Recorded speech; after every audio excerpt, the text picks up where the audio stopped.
You sure? Do I look sure you weird? don't want to be extra? Okay. Do I look weird with the earmuffs on, by the way? I'm taking a real long time to respond to that question.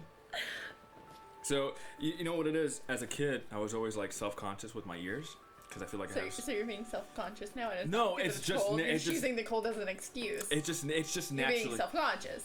Well, you remember I bought the earrings, so I really wanted to show them off and things like that. But you're trying to not be extra. Let's take a moment and introduce ourselves. My name is Anthony, and this, of course, is Wait for Anthony, a show where you walk in with your hearts, but you stay for the coffee moments right here. I guess for your case, it's your second one. Can you count? Shut up, Courtney. To the right of me, I already said her name, but Miss Courtney, the mind reader. Did you say Courtney as if I forgot your name? You kind of had to say that second time just to make sure you got it right. Miss Courtney, the mind reader, Lions. How are you, Miss Courtney? How's your day going so far? Pretty good, you? It's been going pretty well. Mm-hmm. I think it's funny. This is kind of a first for me. Normally, the way I have, my guest is usually I have someone in mind and I kind of ask. But for you, it was the opposite. You actually asked me to want to do this show. Yeah.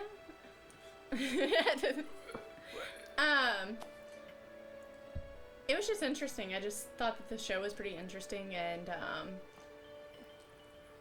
I liked the whole in-depth conversations that you had, and it was just really, I don't know, catching.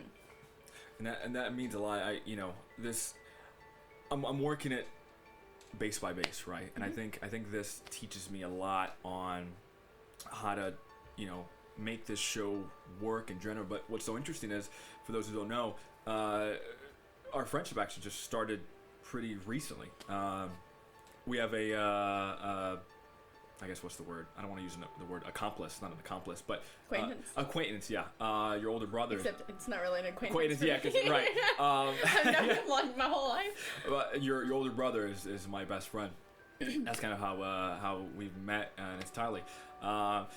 It's interesting. When we were speaking before the show, I didn't realize that our way of thinking is actually quite similar. You love to talk a lot. And I also love to talk a lot. You were born here, yes. Right? Mm-hmm. In Memphis? All your life? Is that fair to say? You never once moved, or? I moved to California for about a year. When was that? I got married, I see. and I moved out there for a year with my now ex-husband, and it was fun. It was interesting. There was a lot of I liked it. I loved it. We were in a beautiful part. So it wasn't weird adjusting from Memphis to California? I actually learned how to drive there. Really? Yeah, that was a blast. Wait, so let's put time in it. So you went to California when you were how old? Let's see. I got married. Right at in between 20 turning 21. Oh, so you were. Yeah. So you went when you were 20, and you didn't know how to drive? I would drive here and there with my mom, but a lot of times it was her because I always took care of her. I gotcha. But you had your license and everything, right? Yeah, I had my permit and my license and all that, but I just never really had to drive. I see. You had. I gotcha. Where over there was kind of specifically. It was just me. Yeah, it was all me, and driving in the lovely California roads. Yeah. Is it different? Because I'm sure driving in California roads, like you said, is a lot worse, right? Would you say than it is here? A lot of traffic and a lot. When I got back here, I had a lead foot. If you had the opportunity, would you go back and? Most definitely. Most definitely. If it was Orange County, absolutely. You obviously you went to school here, right? Mm-hmm. All throughout, and you used to, or sorry, you're in college. Southwest. Mm-hmm. Majoring in what? In psychology. Psychology, right? Mm-hmm. And you've been doing that for how long? A couple semesters now. Not too long. Why psychology, if you don't mind me asking? I have known since probably sophomore year of high school.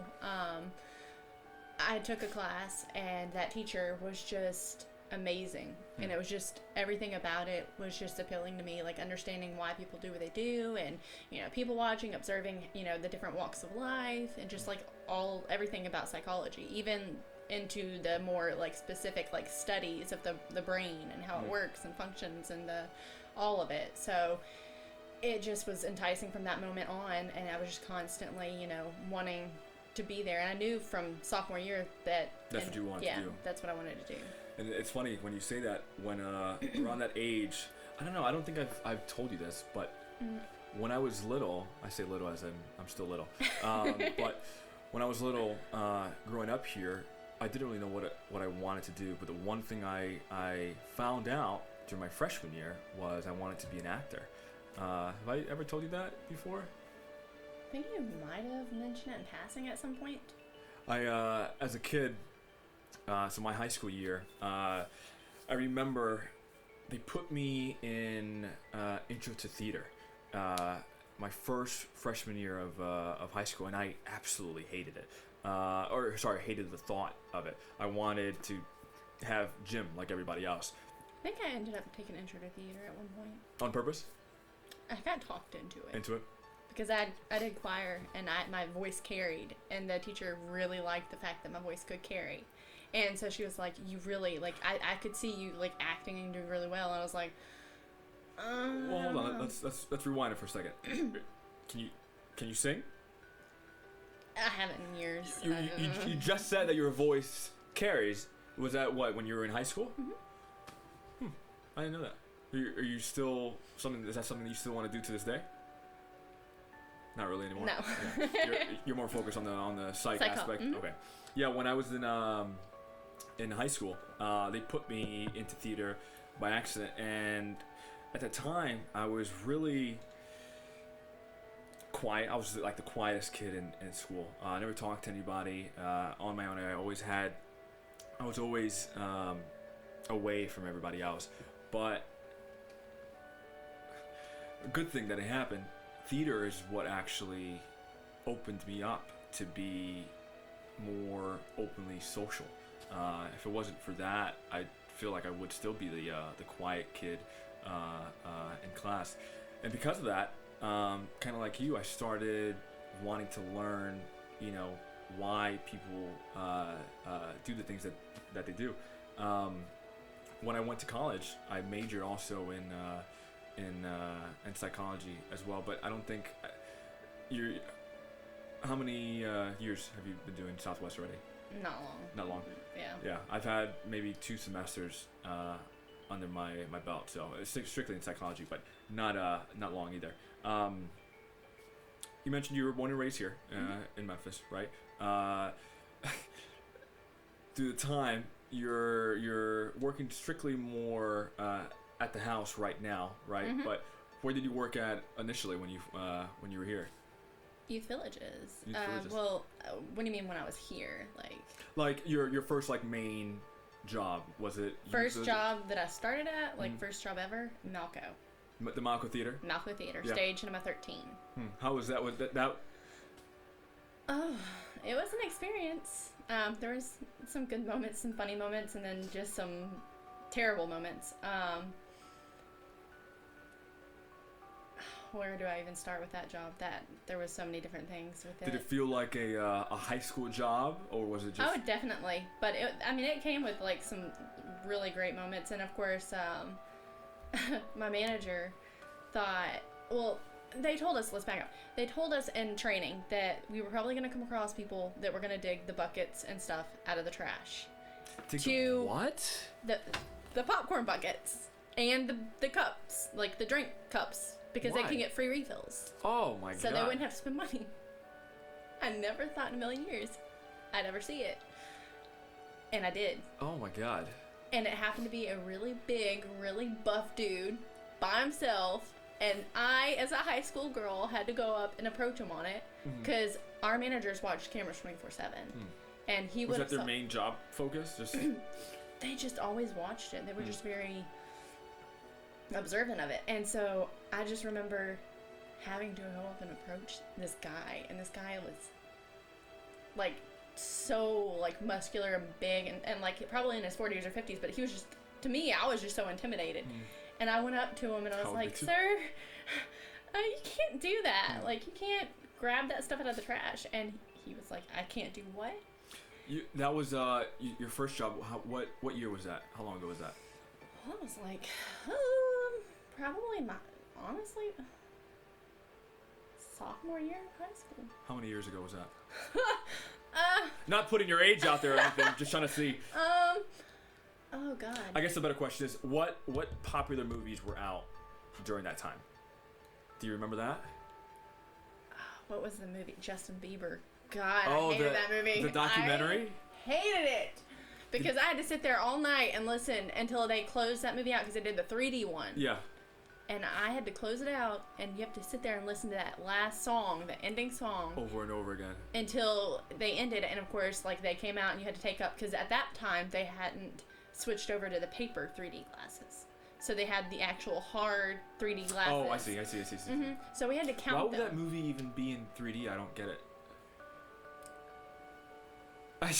I don't get it, but okay. They did it in 3D, and so, is there, when you were working there, how long were you working in the movie theater? I worked there for, I think it was close to a year. A year? Mm-hmm.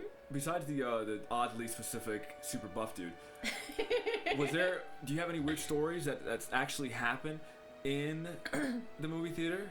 Anything that you vividly... There were so many different things that happened in the theater. There were so many things.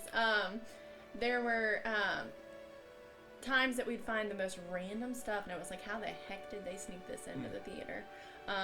Like little alcohol bottles, big things of pizza, and stuff that you were like, how did they even get this in here? Like, because we're always up and down the hallways checking all the time. Like, and the back doors are always being checked. So it's like, how do you sneak this in?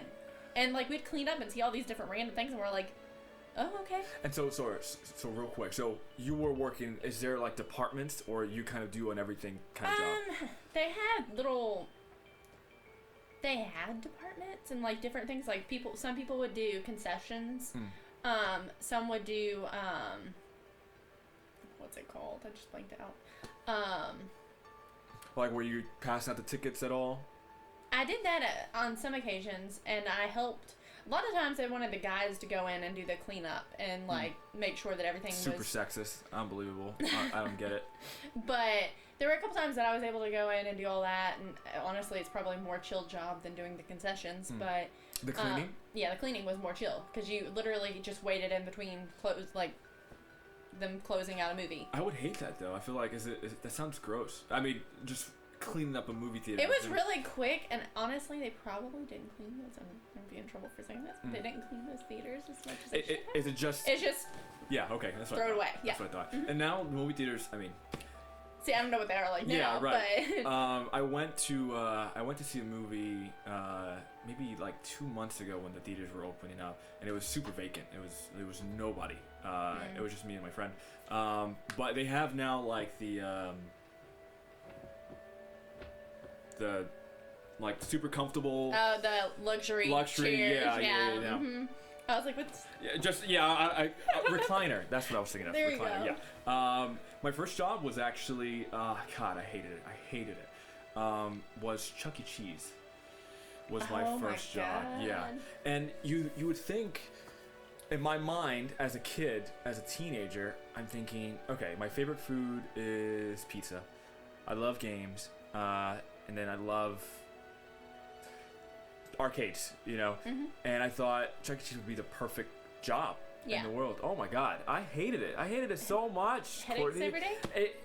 It was literally a babysitting job without the extra pay, a waiter job without the tips, and then I had to fix all of the machines every single day. That was part of Malco. That was real fun. Doing the popper machine. What's the popcorn machine? Yeah. That was real fun. Do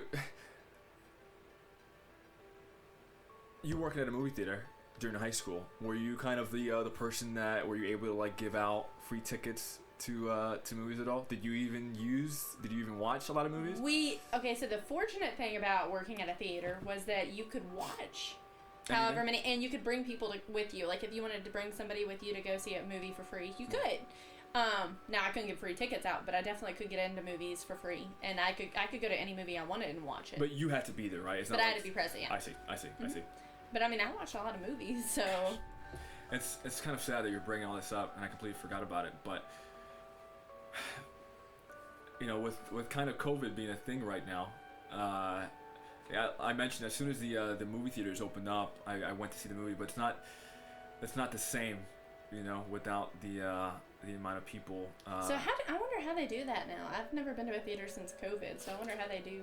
Do they do I thought that they were. I don't know right now. Because I don't think they mentioned opening back up again. But... Well, I know they opened back up because so they did. Yeah, okay. yeah. So I went to see Tenet, a movie by Christopher Nolan, and like I mentioned, it was just me and my friend in the entirety of the movie theater. There was no one there.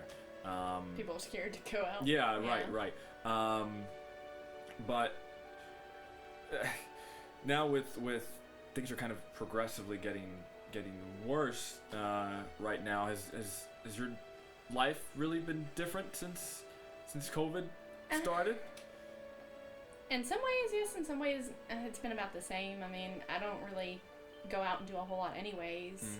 So, in that aspect, not really. But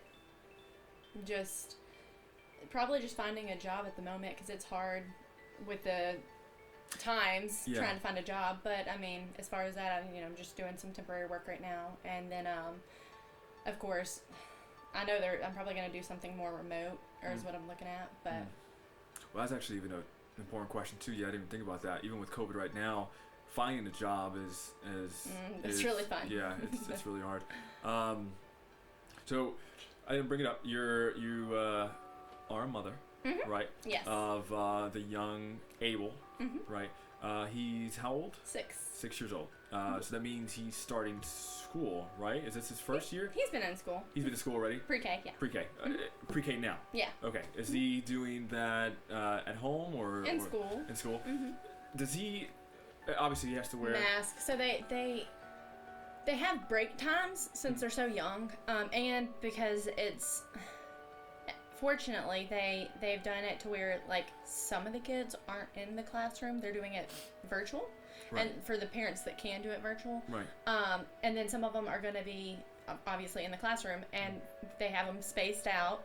They have masks on, like, all day. But they have break times. And then, of course, when they eat, when they nap. And I think there might be one other time that they are able to take off their mask to take that break. And this is weird because I don't think... Well, I don't think no child should go through this, but does Abel ever mention, like, man, I'm so tired of wearing these... and that's so wild because I feel like they're so young at this point that that's their norm, and it's kind of sad, but that's their norm. That's so crazy to think about that. Yeah, you're because right. I mean, he's never he only had 1 year before that where he didn't have a mask on, and so this is his norm. That's so you're right. So you're right. I mean, I can't imagine what it'd be like to have a norm where I'm just wearing a mask. Right. You know? So does he? So he doesn't even bring it up. No, it's just normal. He just immediately gets in the car, and sometimes he forgets to take it off, and we're like, "Hey, you can take it off." Wow, bud. Wow. My little brother, he's in high school right now, and he does half. So half at school and half at home, and he absolutely loves doing everything here at the house. He hates actually going to school. And I think initially I thought maybe younger kids would be more prone of having difficulty with the masks. But it's amusing to see that it's quite the opposite. That we're so used to this, right? And then going somewhere having to wear a mask, whereas they're not, so it becomes their norm. Do you I know you're trying to create, kind of and every parent should, right? If you had the choice to go virtual, would you, or would you still have him go to the school? Because I understand having him live kind of a normal child as best as possible. I know the teachers there are trying to be safe about it as well. I feel like I have reserves about both, because obviously the health is important for a kid. Yeah. But at the same time, there's so many different setbacks with the virtual stuff, and I've heard a lot of parents complain about, not being able to get stuff and different, work things through the, or they can't open this or they can't do this and they can't figure it out. And it's just been kind of more of a headache because it seems like the parent ends up being the one that's the teacher instead. So I feel like at least when he goes to school, he gets that one-on-one with somebody that's educated enough to teach him the things he needs to be taught, especially because he does have therapy. He has speech therapy and occupational therapy. So with those... What's that? Sorry. Occupational? Yeah. So occupational is more of like, I don't know how to, like, it's... What does he do? Is it just him talking to a therapist? There's different exercises they do with them on both the speech side, to get him to pronounce words or say words or understand sounds, and then there's the occupational side of it, which is more of like anything from like writing, grip, because shockingly enough, like we're not sure which hand right now. He's going with his left hand, but he's not. It's crazy to watch him because he's not been dominant in either one. He switches back and forth. Wow. So, but is it too early to say he's ambidextrous? That's the word. Yep. Yeah, he. I mean, we think that pretty much he is. That'd be awesome. But he's definitely. They're teaching him how to write with his left because obviously they have to pick a dominant hand to kind of teach him. But he'll go back and forth with it. That's actually really cool. That's really cool. So I guess on that, my biggest fear, I don't know why, I don't know what it is, but is actually being a parent. I don't know. It's just something I've always had with me, just being responsible of another kid. Anthony being responsible. Shut up, Courtney, shut up. Is being a mother, I mean, something like that I feel is fair to say, and I hope you agree, it's not really the norm, right? Having a child go through a speech therapy session or the other one. Is it challenging as a mom? Absolutely. He started really early in the whole process. We started noticing delays and different things that I didn't really understand or really know what to do with. I mean, how could you, right? It started in preschool, and of course the teachers started picking up on it because they were like, okay, these kids are, heading in this direction, and he's still not moving in the direction he needs to. And of course, we, I reached out to TEIS, which is Tennessee Early Intervention System, and they basically start the kid off in all the therapy they need. They first diagnose them, and from there they get them the therapy every week that they need. And it's through the government, so I didn't really have to. I didn't have to go out of pocket for those costs. And so they would come out to his daycare, and they would do his therapy once a week with them, and then they would tell me they'd give us different advice and like how to work with them, and we did all sorts of things with them, flashcards, teaching them how to like pronounce certain things, and all sorts of exercises. And you mentioned speech therapy. Is it? I've met Abel before, and I guess maybe I haven't caught it, but does he have trouble speaking? He goes back and forth. He can, some days he's, as clear and you can hear what he's saying. He's, it's good. And then some days it's good. And then some days and at some points he reverts back to like the babbling or like it'll be like a mumble. And then there's certain words that he just outright cannot. And see, this is one of the things I was referring to, that would confuse me as a parent because I would think that he's just a baby. See, and that's the thing, is like, that's where everyone gets confused. It's like, he's just a kid. And that's what I heard all through fighting for his therapy is, well, he's just a kid. He'll grow out of it. Like, it's normal. It's normal. And it's also, sorry, I didn't mean to cut you off. It's also concerning because then you think about what if 5-10 years in the future, right? What if you thought it was just a normal thing? And I didn't go through with the TEIS and all that. Exactly. Then he would still be very much delayed. And that's where I ended up learning to draw that line and be like, we had other situations playing into it too. He had other, there was one thing that stood out to me, and that was like my last straw, and I was like, there's something going on. He's got some delays. What was the moment, like the exact moment? I worked at the daycare that he went to, So were you watching him? I was an assistant teacher in a different classroom. Oh, okay. Uh-huh. Is it illegal to? I heard as a rumor as a kid. Is it illegal to teach your own or watch over your own kid if you're? Is that a thing? Is that a rule? It's because maybe it's like a biased kind of scenario. I don't know the exact details on that because, of course, they made sure that I wasn't in there with him. Right. As far as like coordinating where I worked, but I don't think you're wrong there. I think that there was something where I couldn't teach him, but I'm not opposed to that because I feel like he needed to learn how to socialize without me being there around. Right. So I felt like that helped him in a sense with his socializing and getting out there. I'm gonna we're gonna take a quick short break. I'm gonna refill her coffee, and we'll be right back. Okay?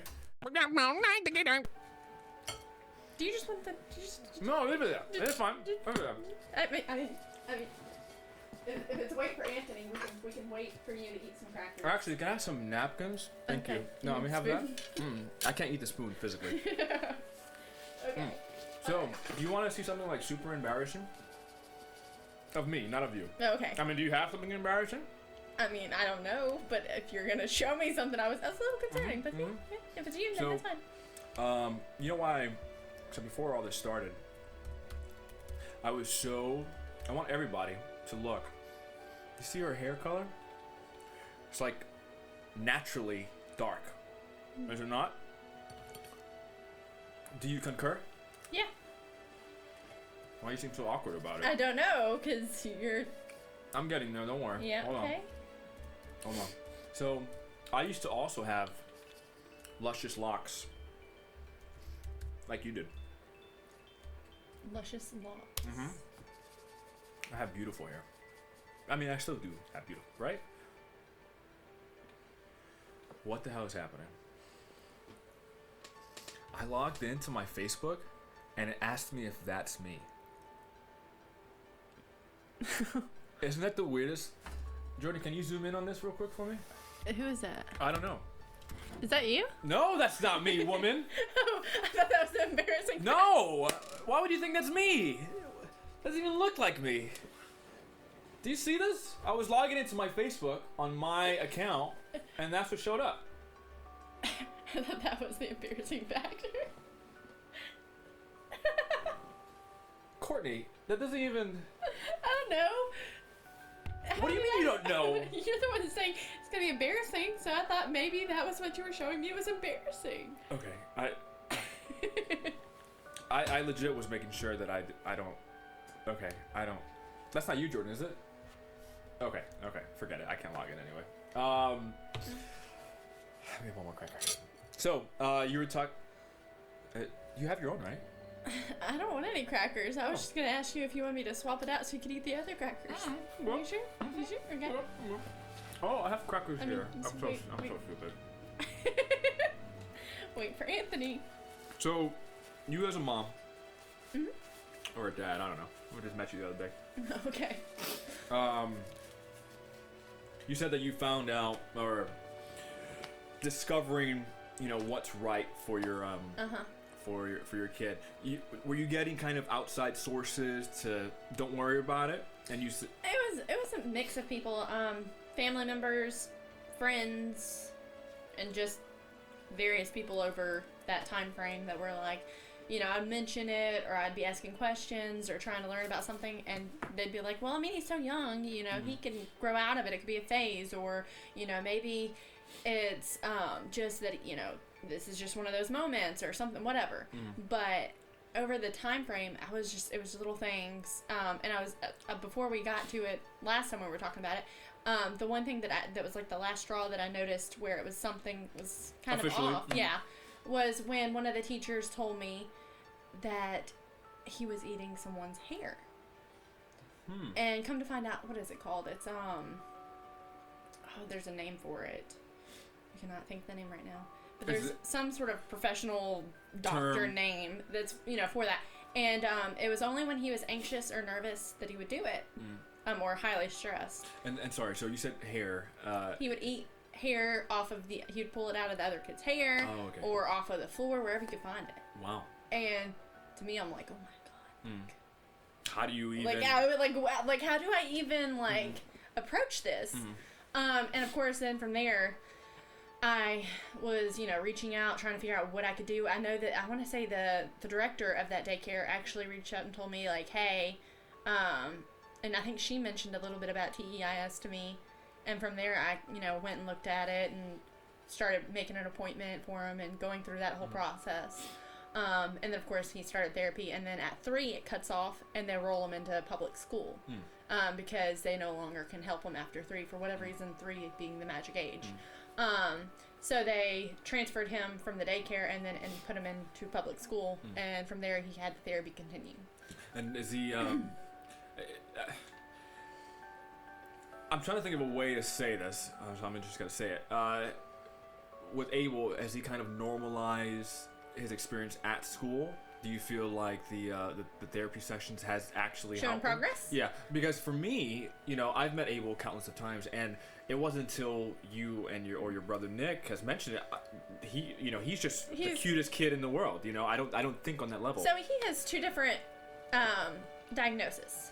One is global developmental delay, which is a mouthful. Global mental GMD. No. Global developmental delay. So GDD. GDD. Got it. Yeah. So that's... I didn't learn my alphabet when I was a kid. So that's the first diagnosis that he had. Well, actually, it was technically the second, but that's one of the diagnoses that he had. Which is just in different aspects and different ways. Like, they have it to where they look at different things, like the IQ and how he's doing in this section, and they have it all broken up. And he has shown that he is, I want to say, behind a year. Well, originally I want to say it was like 1.5 to 2 years, but he's caught up to a year.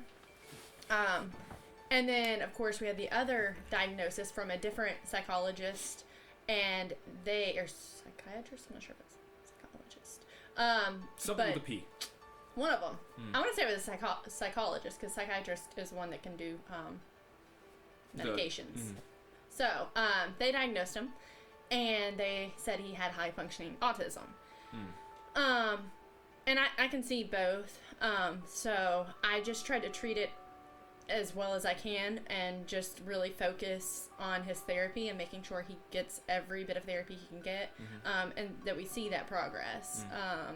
I even went as far as to take different parenting classes to show it. They taught us how to discipline them, because it's a little bit more difficult to really discipline sometimes, because you're not sure if it's them being delayed or if it's them with their tics, or if it's just they're just off that day. It's hard to tell when to step into discipline. So let me ask you then. So as a parent, there are different ways, like you mentioned, on how to discipline Abel, right? Yeah. That would be different. So would there be kind of any examples that you can recall that that you have to do things differently for him?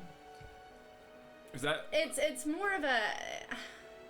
I had to go through a whole process with him. Where, God bless Nick's soul, he helped me so much in that process, because there's a thing that is called... I mean, this is good for all kids, and even the class is expected to go to handle discipline with all kids, but because the whole expectation is to raise your kid just like any other kid. Yeah, right. And so that way they get the same kind of upbringing every other kid. Yeah. So, but timeout training is what they had us do. Just like any other training, like potty training, it's just as exhausting. Abel... This is actually super fascinating. Yeah. Abel, it's not fascinating in the moment. You would tell him, no, you're not going to do that, or you're going to listen, and he would go into meltdowns and stuff and not want to do what I needed him to do, or he'd just throw a fit or a tantrum. And with a kid with delays, it's so exhausting in so many different ways, because it's what do I do now? How do I calm him down enough to get him to understand why he can't do it? Because the communication was lacking. So I had to work him through his therapy, through his school, but also try to figure out a way to discipline him. And this is where they taught us what I'm about to tell you, which is that we had to not show any emotion. You can't show that you're angry or, you know, you're laughing at them thinking it's funny. You can't show them any kind of emotion because that will bring fuel to the fire of what they're already doing. And then on top of it, you have to tell them no.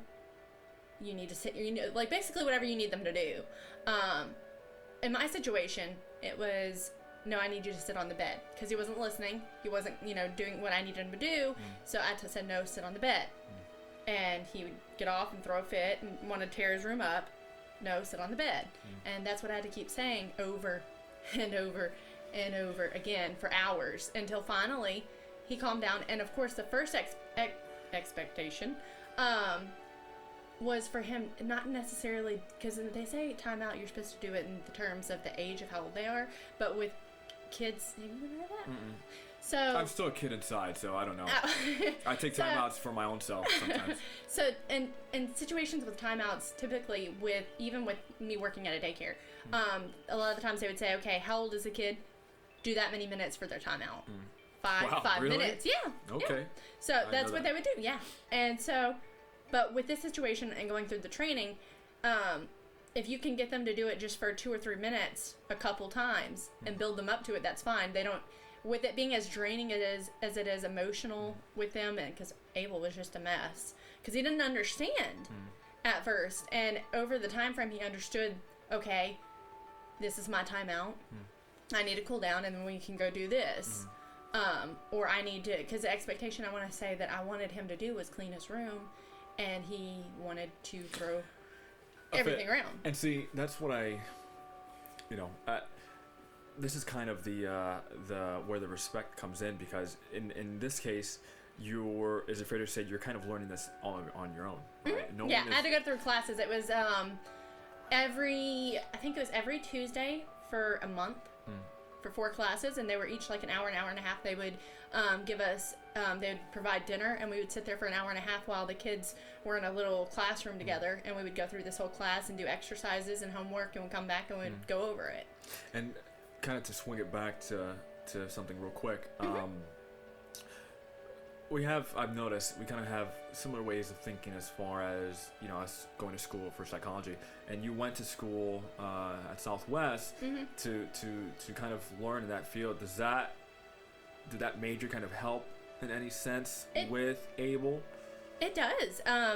There was one, I think I took a class that was like the child development and like the psychology of it. And so that really did help understanding where he's at and how to get him from where he's at now to where, you know, I potentially want him to be, because I, you know, want him just like everyone else where you can't tell. And obviously with all the therapy, it's slowly working. We're having some difficulties, and he's showing signs of regression right now, but we're still gonna push on with the therapy. Yeah, it's a learning process, right? And so it's just the classes have, honestly, even just the most basic psychology classes can really help with anything and everything. And I know you taking those psychology classes, you took them when you were in college, Southwest, and Abel was 6, so you took the psych classes before Abel, is that? No.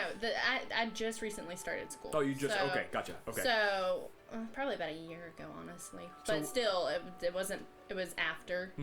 But it still gives insight into where I was at then, and where I'm at now, and even how to handle certain things. So I guess the important question, why psychology in the first place? Why go that route in life? There's so many reasons. Like your end goal, right? You started psychology. You said sophomore year, right, is kind of what interested you. But what would you want to use that psychology major in the future? In a perfect world. Counseling. Counseling? Yeah. Yeah, so I think it just I've always ended up helping people and giving them advice, or, you know, I've been told, oh my goodness, you've been through so much, and, you know, over such a short amount of time, like, so I've always been able to give insight on crazy different situations, and this being one of them as a parent, kind of keeps you, experiencing that manner as well. So it's just been like, I don't know, it just feels good to be able to help others and maybe even prevent them from some of the situations I ended up in, or help them just further whatever they're going on and what's going on with them in their case. Let me ask you this, and let's kind of put this to the test. All right. Okay. So I mentioned earlier that I don't know, maybe because I'm still young in my mind, so I've always wanted to focus on me and get to a point in my life where I can be stable on my own, and I'm getting there. That's a working process, and I mentioned to you that having a kid, that scares me, because if I'm not able to fully take care of myself, how am I going to take care of someone else? But you as a parent, I know you're talking about the difficult aspects of being a parent, but what are like the best things of being oh my a goodness parent? so many it's just from the get-go, like it's just amazing, like even from like the start of when like he was a little baby, just looking in his eyes and just seeing like, and it sounds literally so cliche, No, but please. like The show is all about that. but just seeing, and so many parents say it, your world and this little human, and you really do, you look in their eyes and you're like when I first held him, I was like, oh my goodness, this is my little this is my little human, and like it's just an incredible, undescribable moment and feeling, like there's nothing like it, and it's incredible watching them grow, and all the little moments from their first word to them talking and moving and walking and laughter and their giggles and just everything, and like even now the holidays, like just seeing them light up in general about and see anything. them grow, right? It's just, I mean, he's 6, so like 6 years, like but it's tomorrow incredible. he'll be a teenager. I know, and it's just crazy, but it's so great. I had a friend who, a friend of a friend, and she was telling me something quite heartbreaking, where she had a baby, and she didn't. It wasn't between me and her. It was between her and the friend who told me, where she felt like she didn't have an attachment with. I kind of went through a similar situation. Really? And I can't imagine. It was probably, I think they would consider it like, I want to say it's called like baby blues, because it wasn't like the full blown postpartum with me. It wasn't a full what? Like there's different, how do you say, cases? I don't know what the word is for it, but like there's like full blown postpartum where you don't. What's postpartum? Postpartum? Okay, postpartum is like after you have a baby, and there is like no. I thought Jordan was laughing at me. I didn't know what postpartum was. Are you Googling it right now? He's like. So postpartum. But it's basically where the mother goes into like a super duper big depression, and it's very dangerous. They actually, I've had a couple friends that actually have gone full into, and they have to give them like medications and like depression and stuff like that, and they have to go through all kinds of stuff. It's very dangerous, very, very dangerous. It's something you actually have to watch for. Super scary.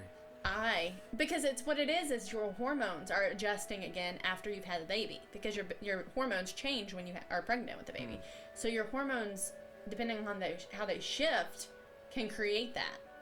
Because I mean, you got to think about the psychology, and I know you know all this, like chemicals and all that. But that's what happens with postpartum, and so that's what I find so fascinating about this. I know.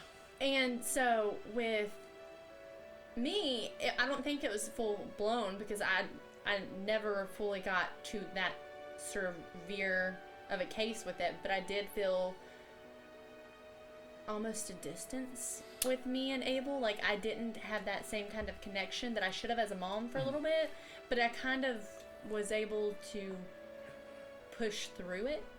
Literally. Okay. There you go. Now, so let me ask you a difficult question. Yeah. And you don't have to answer if you don't want to. Okay.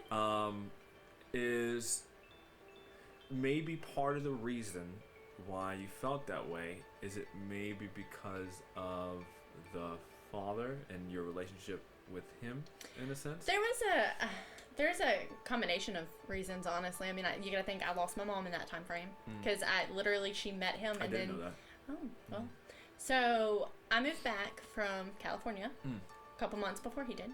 And all your family was still here. Right? Wait, did you move because of your mom? No. So we moved there because obviously he was stationed out there. But his lease, oh goodness, his what's it called? Rental? No. His hormones? I'm trying to think of barber. His job, not station. Basically he was in the military and he was honorably discharging. I gotcha.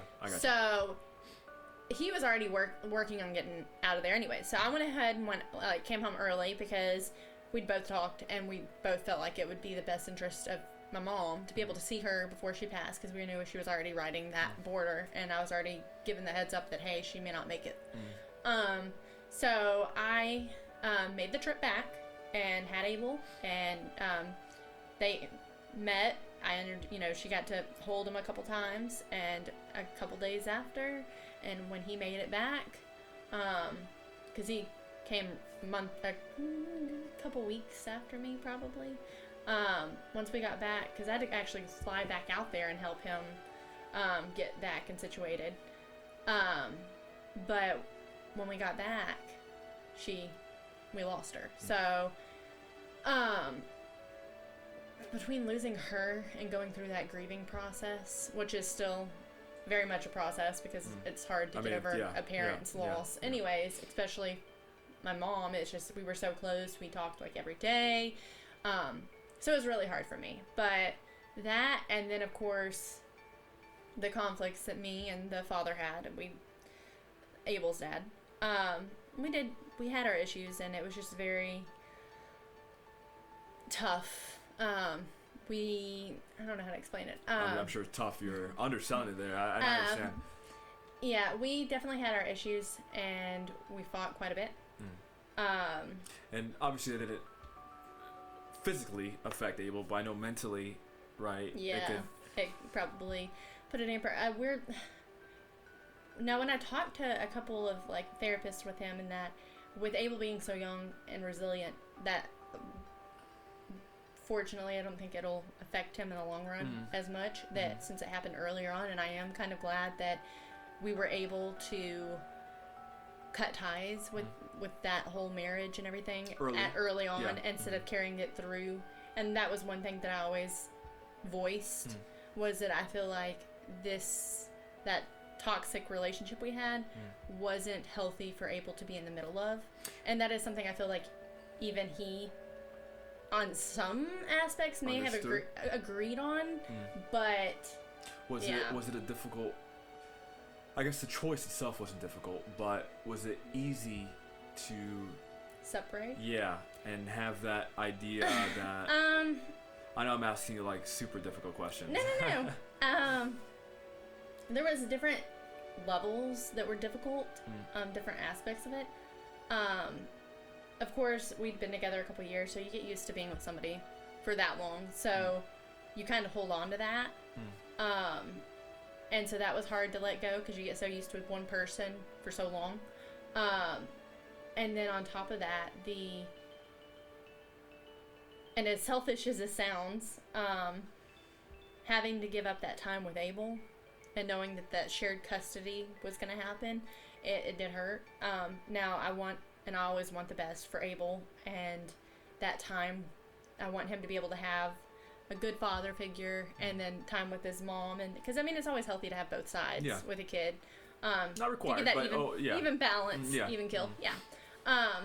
So, but it's just, it's still not easy knowing that you're gonna lose some of those moments and some of those laughter and some of that time with him.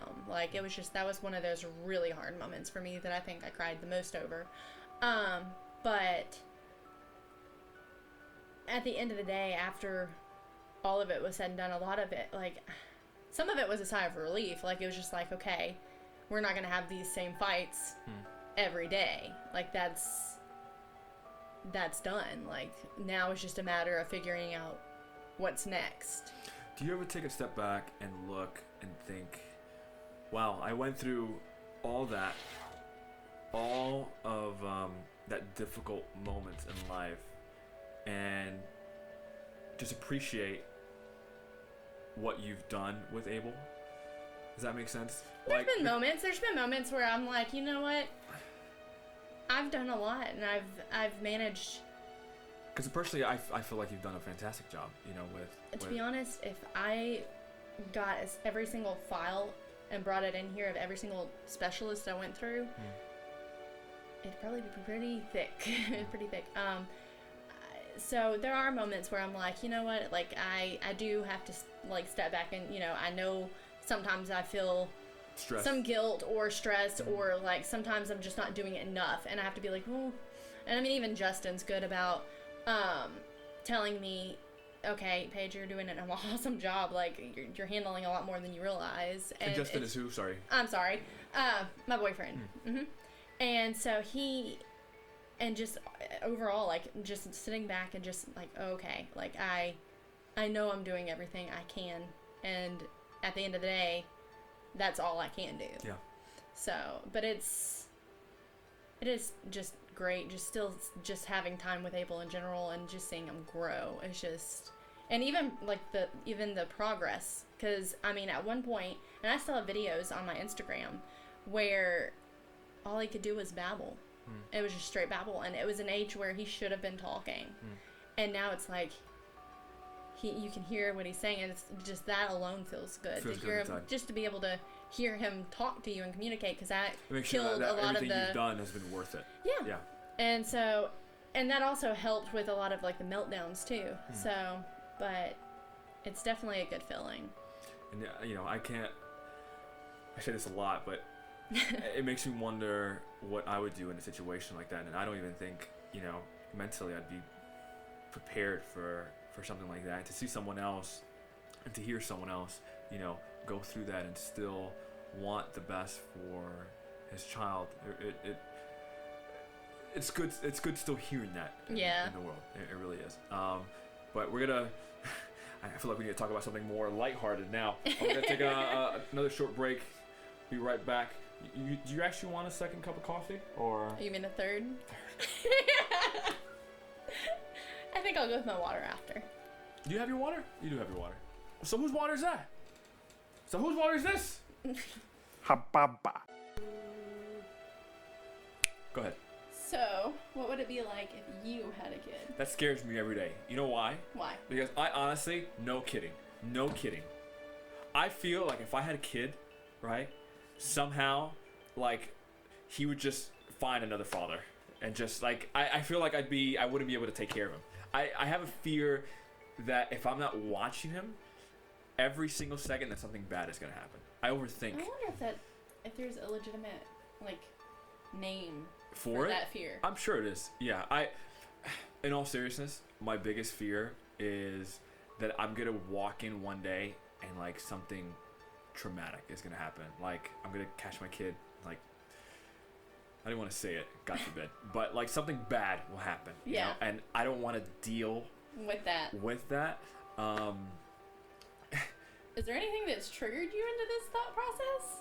Like, what led me here? Like, any kind of, like, loss of the family or anything like that even remotely led you in that direction? It's just a general fear of mine that, like, I don't know. I think what it is that when I was a kid, I always called my mom when I was sick, right? Always. And she had to, like, go out of her way to solve those issues, right? And I feel like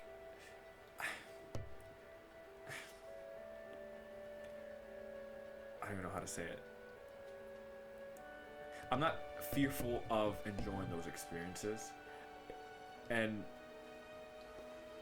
everyone should. I really don't know how to word this. Just because you have a fear of losing something doesn't mean you shouldn't do it, right? Yeah. It's just something like that. If something like that were to happen, I think that would break me, just completely. So you don't want a chance at breaking you for the sake of the happiness that you could possibly enjoy. Yeah.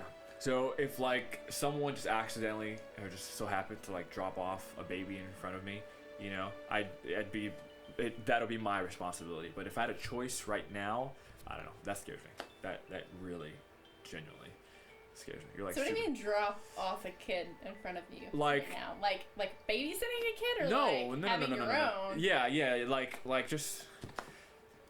Theoretically. Yeah, theoretically. You know, if just someone was like, Anthony, you have a child, and his name is Anthony Jr., here you go. You know, like that would be my responsibility, and I would, you know, do as much as I can to take care of it. But if I had a choice right now, I don't know. That scares me. It scares me so much that. Is it like an anxiety? I think it is. I don't want my child to go through bad things, and that scares me. Like I would want him or her to go through life. Is the world like nowadays, like how it is nowadays? Like, because I know there's a lot of crap that's going on nowadays. Right, and I know what I'm saying is impossible. I wouldn't want my child. I mean, kids are individual. Like people go through stuff every day. Yeah, and I know, and I the whole point of this conversation, this whole podcast. I feel like it's your psychology, like mindset. Probably. I mean, that would make so much sense. You went through so much, and that made you a better person for it, right? I went through so much, and that made me a better person. But you're scared that that's going to break you down. Yes. That makes sense. So now you know. That makes sense. Now my secret's out. My Karuba, my Juba. You know, type of show. I didn't even ask you. I'm basically learning so much from you today. You know, and for those who don't know, we've been texting for a good bit before this show, so we kind of got, you know, see how we communicate, you know, in the virtual world. But what are your hobbies? I don't even know what you like to do. Do you read? Do you stare at people? Do you? I do like people watching, but no, I like reading. And then of course I watch Netflix and Hulu and all those various shows.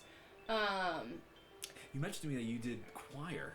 Yeah, I did it in middle school, and then I did vocal lessons in the beginning of high school. And what was that reaction? You said did you not like it? Did you not feel? It's not that I didn't like it. I think that it just. I really couldn't tell you why it just stopped, but it did, and then I just kind of got more into psychology. I see. And it just kind of Did you faded. maybe not feel like this could be a career? Maybe that was it. I don't know, but like it just kind of, my focus just kind of became more into psychology and like that aspect, and less of like the singing and the talent and all that. Yeah. So, I mean, it was fun when I was in that, but like I said, I feel like my interests changed over time. Yeah, for me it was kind of growing up. I had no clue what I wanted to do. The only thing I had in mind was because of my freshman year in theater, and I thought, you know, maybe I could be an actor, you know. And from freshman year to senior year, that's kind of what I focused on, is being an actor, to the point where I went to California, and there was like this big event where kids from all over the country could go out and audition to acquire an agent. And I went over there, and basically I tried my best and got no callbacks at all. Yeah, so that kind of broke. It's and I think that was one of those things that kind of turned my head away from it too, is it's very cut and competitive. Like you gotta, it's cutthroat. It's just very, you've gotta be right there with it, and it just, there's no way to, unless you're you're going on stage and you're seeing all these kids act, and you think everyone has different talents, and it's just, some of them just are just amazing. I don't know. I kind of went with, see, and that's something else you don't know. Is your hair naturally not black? I swear. No, my hair is naturally this color, but I did go through a little bit of like the theater stuff, and I ended up, like I said, sewing the pillows and stuff, but part of that was I also ended up sewing the outfits. Oh, seriously? Yeah, I did. But seeing their talent, and all of them, like they were really good, and I was like, dang. And then I ended up going to one of the what's it called? The conferences that they had, where they had all these like different events, schools come together. Yeah. They had all these schools come together, and they provided like different activities that were just amazing for different the thespians group. But I wasn't in thespians, but somehow they had a spot open up, and I was able to go. But seeing the talent that some people have is just, it's almost intimidating. Yeah, it is. Yeah, it is, most definitely. I think it's funny. Even now, learning that as a kid and then seeing that or feeling that defeat, I still use kind of what I've learned, those moments in acting every day. Even in my job, they would sometimes ask me to do small little videos for the company and things like that. And I think it's crazy how that one incident, being forced to do theater, has opened me up so drastically. Do you feel like you've changed at all from who you were as a kid to now? Absolutely. I feel like with all of the situations leading up to now, that in a lot of different ways I've grown and matured, and even just seeing different perspectives for what they are, and then being able to kind of set myself aside and be like, okay, well, how do I need to handle this? Whereas in the beginning, of course, being young, you're like, you think you have it all figured out.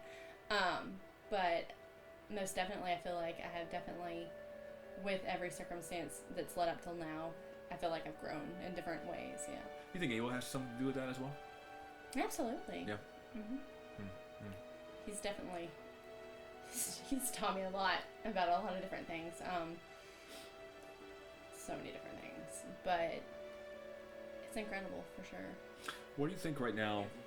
I'm sorry, this is literally dying right now. I don't. Well, that's a perfect spot anyway. Okay. I can just change it up real quick. Okay. Well, I guess a thumb would be very vital. Yeah, exactly. Do you have like not a favorite finger? That's a weird question to ask you, but answer it anyway. Do you have not a favorite finger? I mean, you ever look at your hands? What one's not your this favorite? One, of course. Why that one? I mean, isn't this the wedding finger? Oh, commitment, huh? Yeah. Commitment issues? Yeah. So that way I have as an excuse. I can't get married. I'm sorry. I don't have my wedding finger. Oh, yeah. That's cool. Yeah. Both of them. So that way, there's no. No. Yeah. Yeah. So you'd give up 2 fingers for a kid, but you're not even.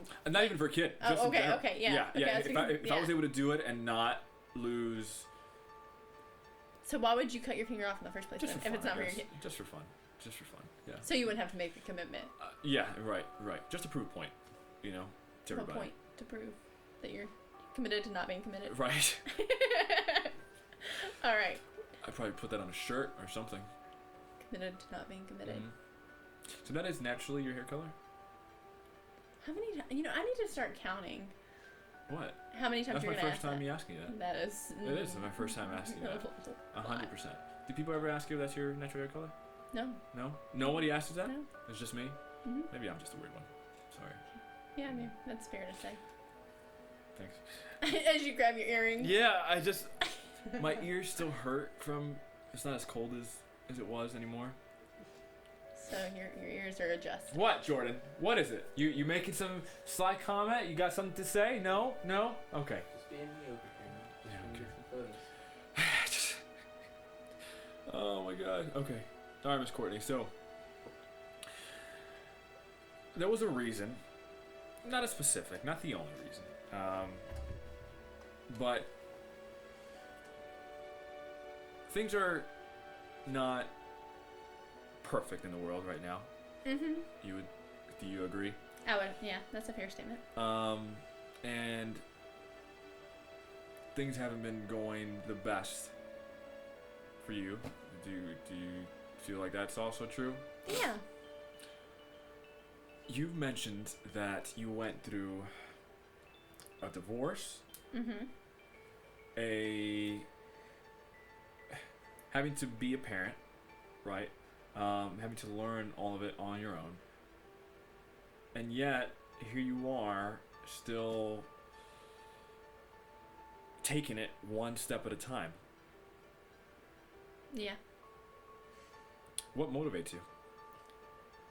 What keeps you going? How does someone who has gone through hell and back still say, I want to keep doing this, I want to keep moving forward? I think there's a couple things.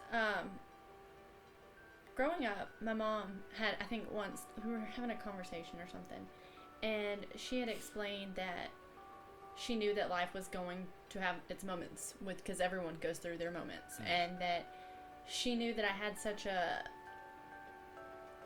innocence and a, like, happiness and almost like a naive side to me that was just super, like, how do I even, like,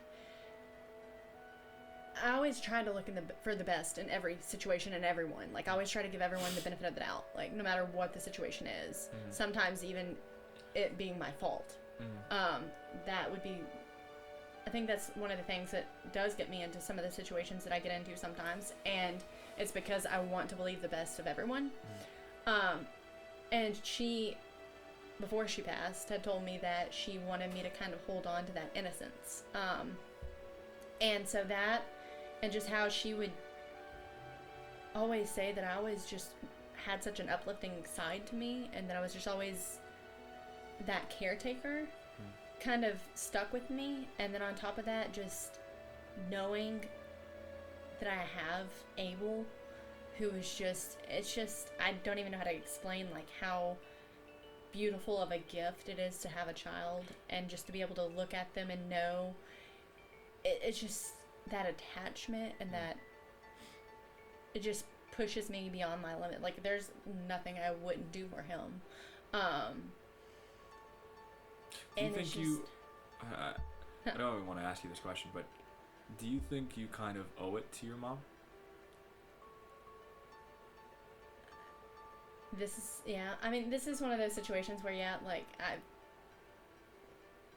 I've had many conversations about that, actually. And yeah, sometimes I do feel like I owe it to her. But, of course, on the healthy mindset, it's not, I've learned that it's not the way to live, in the aspect of, because there's so many times that I would put myself in, like, a negative place because I felt like maybe I didn't do good enough, or maybe I failed her, or maybe I could do better, or maybe I wasn't doing enough that I needed to be doing, you know. And so, like, sometimes it was just unreasonable expectations. And so it's just one of those things that off and on that I do struggle with. But I can tell you, like, coming out of it and, like, seeing both sides and struggling with it day to day, and also growing from it, it's kind of good to see that side, though, because, like, I'm able to know how I want Abel to be from it, and how I want him to grow through my experiences. And so it's just one of those things that there's hard times with it, but there's also the good times with it. Do you think your life would have been differently if you didn't have Abel? Yeah, it would be. I could almost bet that it would probably be way different. Way different. Not to, I don't know how to say this,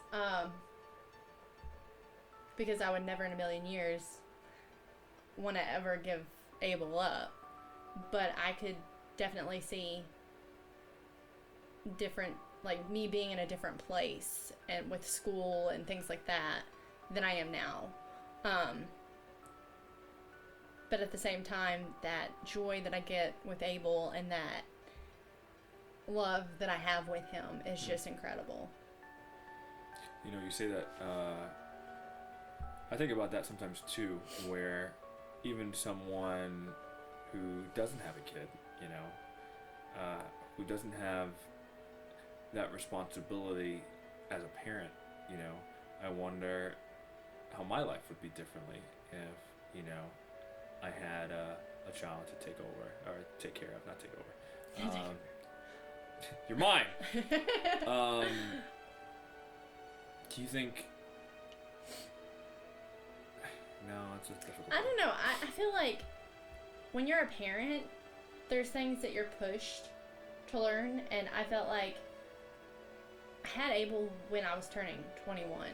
So yeah, I missed out on a lot of like Sure. the younger things. But at the same time, I feel like I didn't really give up much because it's just you grow so much as a person and as a parent and everything. Like you just learn those so much. experiences that you learned, you know, I probably would never And experience it's something just, like that. and then hearing like people talk about like because I had so many situations where I'm in a social setting, and people will talk about like all these things they regretted when they didn't like college and this and that, and I don't have that. So it's like, I mean, yeah, I can't relate to their stories full of regret, but at the same time, I can be proud that I didn't have those because I was focused on being a responsible parent. But it's Now, hard. there's times that obviously I wish that I could have had those fun moments, but there's just nothing that can even be equivalent to being a parent sometimes. It really is a good feeling. You know, in the same breath though, it's hard. It is. There's definitely Do you feel like your life is sometimes challenges. pauses because of it? What do you mean? So like, you know, everyone has, or some people may have like hopes and aspirations, you know, in their life as far as careers go. It creates setbacks for sure, like with different things that obviously before would have been easier without having a child to go forth and do at such a school, and just different opportunities. But I feel like those challenges are the very reason that I've learned so much, because it's a balancing act. And there's moments where I feel like you learn to figure out what means the most to you. Like, so many people get caught up in like, if I do this job, am I gonna just make so much money, and like money will make me happy, or this, or whatever they think is gonna make them happy, and they get so caught up in chasing it they don't realize what they have. And I feel like being a parent and going through what I've gone through, I've been able to kind of really dive into the pains and the growing from it, and really just diving into what I want to be, where I want to be, and even to the point now, like obviously, like I'm at a point now that I'm not used to being at, where it's like, okay, what's the next step?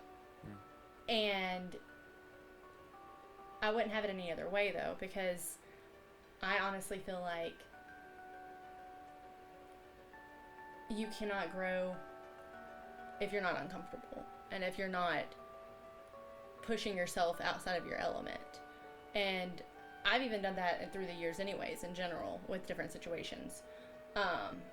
Is that why you wanted to do this? I think so. Yeah. And so I just feel like you can grow from so much from those situations that you shy away from. And it's in those moments that you're able to decide more about where you want to go and what is important to you, if that makes sense. Yeah, no. That was deep. Yeah, Did I just sink you into like a deep trance. space? Yeah, no, I just looked like you were like, I don't know if I lost you or if like, because I mean, I hope it made sense to you. Like, no, you absolutely you because it looked like you kind of lost.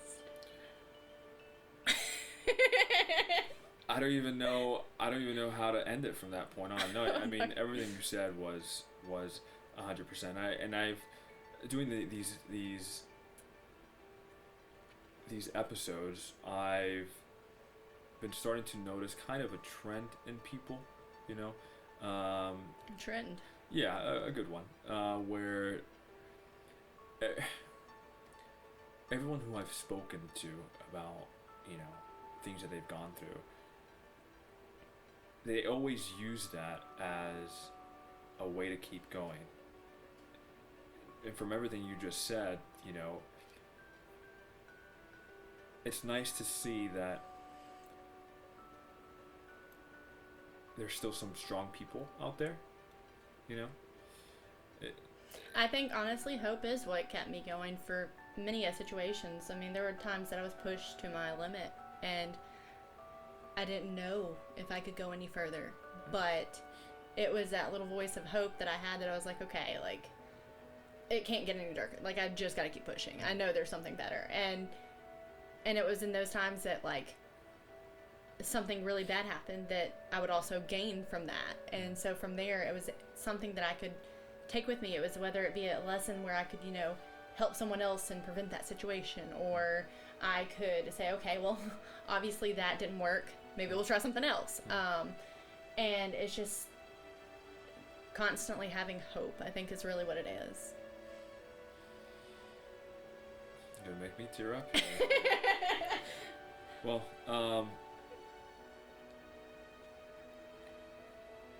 it takes a lot for someone to come out here and to openly speak about the struggles that they have gone through. You know, and even though we started speaking in a month time frame, I see visibly a very strong and proud woman and a mother. Well, thank you. You're very welcome. So, again, I don't know how to end it. I've done ruined the ending completely. No, Sorry. that was perfect. That was perfect. Okay. So thank you for wanting to do this. Side question: does that make you my first fan? Is that what's happening here? Or just say no and just make me feel bad for even asking you that question. That's fine. Being so extra. Yeah, shut up. Your head might grow 2 sizes if I say yeah. Shut up, Miss Courtney. Okay. How many cups of coffee have you had? 2? 1.5. Well, 1 3/4. It would be funny if we bumped our heads when we walked in. No. Was it good? Yeah, it was good. Okay. I mean, it was terrible. Yeah, it was great. That's what I thought. All right, Miss Jordan. Miss? Oh, snap! I He's gonna went delete there. all of your I footage. went there. it's all deleted. It's gone. I'm gonna upload the My Hero movie for you. No, I just send you the link. You don't have to wait for it. Don't worry. I gotta wait. Wait for Anthony. Yeah, shut up. All right, Jordan. Thank you. Like always, my little. You never talk. You never like. I always say He's thank a camera you. guy. Like I know, but you never talk and say, you know, oh, Anthony, thank you for giving me this opportunity. Here goes being extra. I'm kidding. That was a joke. That does. Anyway. If only. All right. Thank you. See, that's all I ask. That's all I ask. So you got matching Adidas underwear too, or is that just? Only my thongs. I'm not gonna press that.